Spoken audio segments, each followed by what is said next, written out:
Kanceri i zorës së trash quhet shpesh vrasësi i heshtur. Kjo sëmundje zhvillohet ngadalë, pa dhimbje të menjëhershme, pa simptoma alarmante që të bëjnë dikë të vrapojë menjëherë te mjeku. Por kjo heshtje mund të jetë vdekjeprurëse.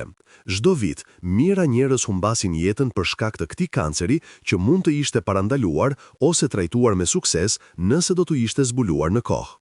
Pra, çfarë duhet të dinë të gjithë për këtë sëmundje që po përhapet me shpejtësi edhe tek të rinjt? Si mund ta zbulojmë para se të jetë shumë vonë? Dhe cilat janë shenjat që nuk duhet të injorohen kurrë? Po, pse quhet vrasësi i heshtur? Kanceri i zorës së trash fillon zakonisht si një rritje e vogël e padëmshme e quajtur polip. Këto polipe formohen në murin e brendshëm të zorës së trash dhe në shumicën e rasteve janë krejtësisht të padëmshme. Por me kalimin e viteve, disa prej tyre mund të transformohen në qeliza kancerogjene. Procesi është i ngadalt, mund të duhen 5, 10, madje 15 vjet që një polip të bëhet kancer. Gjatë kësaj kohe, trupi nuk jep asnjë sinal alarmi, nuk ka dhimbje, nuk ka simptoma të dukshme. Personi vazhdon jetën normale, pa ditur se diçka po ndryshon në brendësi të tij. Kjo është arsyeja pse shumë pacient marrin diagnozën vetëm kur sëmundja ka arritur në fazat e avancuara. Në atë moment, kanceri mund të jetë përhapur në organe të tjera dhe mundësitë e shërimit bien drastikisht. Statistikat tregojnë se kur zbulohet në fazat e hershme, shkalla e mbijetesës është mbi 90%, por kur diagnostikohet vonë, kjo shifër bie në më pak se 15%. Kush është në rrezik më të madh? Edhe pse kanceri i zorës së trash konsiderohet tradicionalisht një sëmundje e moshës së mesme dhe të vjetër, një tendencë shqetësuese po vërehet në vitet e fundit. Gjithnjë më shumë njerëz nën 40 vjeç po diagnostikohen me këtë lloj kanceri. Shkencëtarët ende po studiojnë arsyet e sakta, por dieta e varfër, mungesa e aktivitetit fizik, obeziteti dhe faktorë të tjerë modern të stilit të jetës dyshohet se luajnë një rol të madh. Disa grupe njerëzish janë në rrezik më të lartë. Ata që kanë historia familjare të kancerit të zorës së trash, duhet të jenë veçanërisht vigjilent. Nëse një prind ose vëlla apo motër kanë pasur këtë sëmundje, rreziku rritet ndjeshëm. Për këtë arsye, kontrollet duhet të fillojnë më herët për këta individ. Njerëzit që vuajnë nga sëmundje inflamatore të zorëve, si koliti ulceroz ose sëmundja e kronit, gjithashtu përfaqësojnë një grup me rrezik të shtuar. Inflamacioni kronik i zorëve krijon një mjedis që lehtëson zhvillimin e qelizave anormale. Diabetikët, personat me mbipesh, duhanpirësit dhe ata që konsumojnë sasi të mëdha mishi të kuq dhe të përpunuar janë gjithashtu më të prekshëm. Mungesa e fibrave në diet dhe jeta sedentare kontribojnë gjithashtu në rritjen e rrezikut. Edhe pse kanceri i zorës së trash mund të jetë i heshtur në fazat e hershme, ekzistojnë simptoma që nuk duhen nënvlerësuar. Problemi është se këto simptoma shpesh janë të paqarta dhe mund të ngatarohen me çrregullime të tjera më të lehta të aparatit tretës. Ndryshimet në zakonet e zorëve janë një nga shenjat më të zakonshme.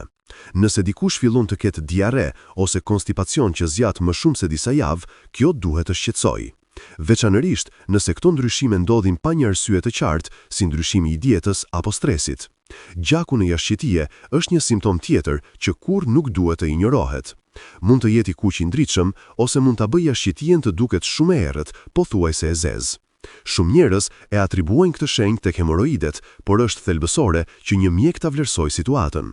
Dhimbjet ose krambet abdominale që vazhdojnë për periudhat e gjata kohore mund të jenë gjithashtu një tregues. Ndjenja e fryrjes konstante, gazrat e tepërta ose një ndjenjë se zorrët nuk janë zbrazur plotësisht pas përdorimit të tualetit janë të gjitha simptoma që meritojnë vëmendje. Lodhja e pakuptueshme dhe humbja e paarsyeshme e peshës janë shenja të tjera shqetësuese. Kur trupi lufton kundër kancerit, përdon shumë energji. Gjithashtu, gjakderdhjet e brendshme të vogla por të vazhdueshme mund të shkaktojnë anemi, e cila sjell lodhje të thellë. Si zbulohet në kohë? Lajmi i mirë është se kanceri i zorës së trash është një nga llojet e kancerit që mund të parandalohen më lehtë përmes screeningut të rregullt. Ekzistojnë disa metoda efektive për zbulimin e hershëm. Kolonoskopia konsiderohet standardi i artë. Ky është një ekzaminim gjatë të cilit një mjek fut një tub të hollë dhe fleksibël me një kamer në zorrën e trash. Kjo lejon vizualizimin direkt të brendësisë së zorrës dhe zbulimin e çdo polipi.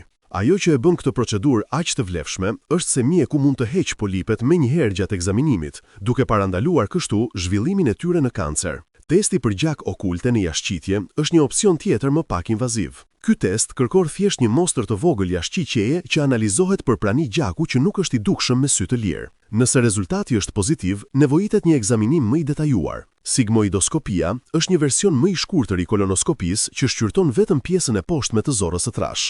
Edhe pse nuk është aq gjithëpërfshirëse sa kolonoskopia e plot, ajo mund të zbulojë shumë raste të kancerit. Testimi i ADN së jashtëqitjes është një teknologji relativisht e re që kërkon gjenat anormale që qelizat kancerogjene ose polipet i lëshojnë në jashtëqitje.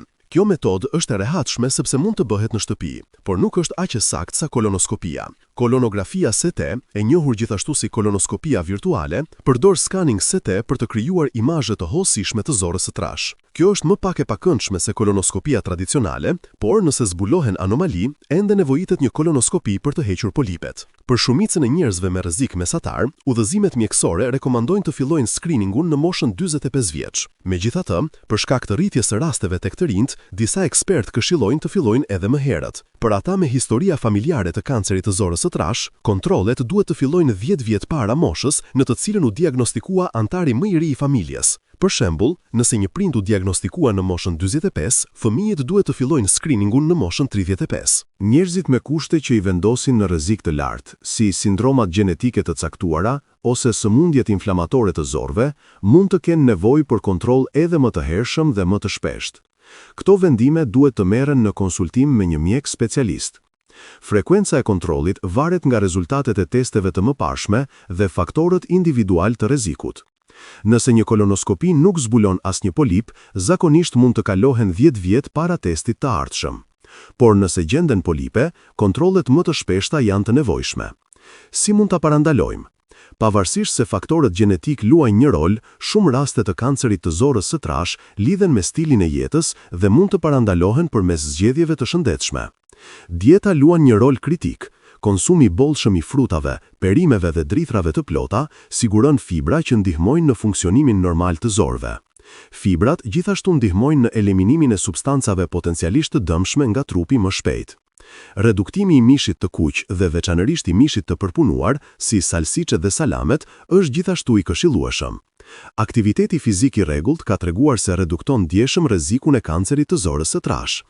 Nuk është e nevojshme të bësh stërvitje intensive, edhe ecja e shpejtë për 30 minuta në ditë mund të bëjë një ndryshim të madh.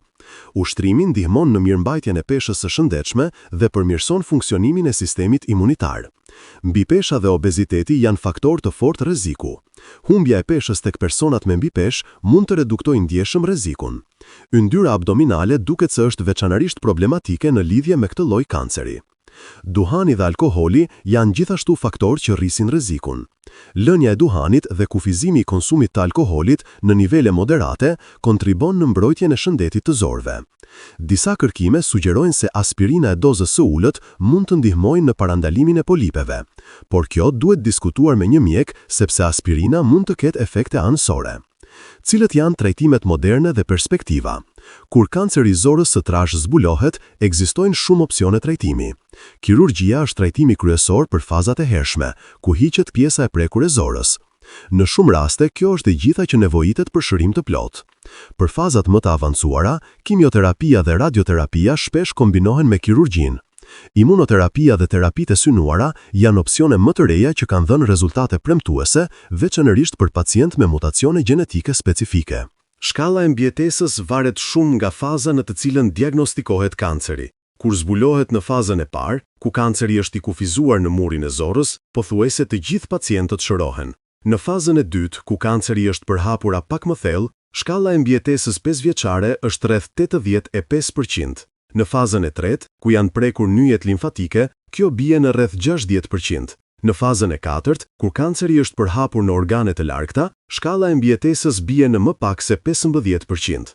Por këto janë vetëm statistika. Çdo person është unik dhe reagimi ndaj trajtimit ndryshon. Shumë pacientë që diagnostikohen edhe në fazat e avancuara jetojnë shumë vite me cilësi të mirë jete fal trajtimeve moderne. Kanceri i zorrës së trash nuk duhet të jetë një dënim me vdekje. Nëse zbulohet në kohë, është një nga llojet e kancerit që trajtohen më mirë, por për ta zbuluar në kohë, duhet të veprohet proaktivisht. Screeningu i rregullt është arma më e fuqishme. Çdo person mbi 45 vjeç dhe ata më të rinj me faktor rreziku duhet të flasin me mjekun e tyre për kontrollet e duhura. Këto kontrolle mund të shpëtojnë jetë. Simptomat e dyshimta nuk duhet të injorohen kurrë në shpresë se do të zhduken vetë. Çdo ndryshim i pazakont në funksionin e zorrëve, gjaku në jashtëqitje, dhimbjet abdominale të vazhdueshme ose humbja e paarsyeshme e peshës kërkojnë vlerësim mjekësor të menjëhershëm. Zgjedhjet e stilit të jetës bëjnë ndryshim. Një dietë e shëndetshme, aktiviteti fizik i rregullt, përmbajtja e peshës normale dhe shmangja e duhanit dhe alkoolit të tepërt janë hapa konkret që çdo kush mund t'i ndërmarrë sot për të reduktuar rrezikun. Kanceri i zorrës së trash mund të jetë i heshtur, por nuk duhet të jetë i pashmangshëm. Me edukim, vigjilencë dhe kujdes proaktiv, kjo sëmundje mund të zbulohet, trajtohet dhe edhe parandalohet. Çelësi është të vepruarit para se të jetë shumë vonë.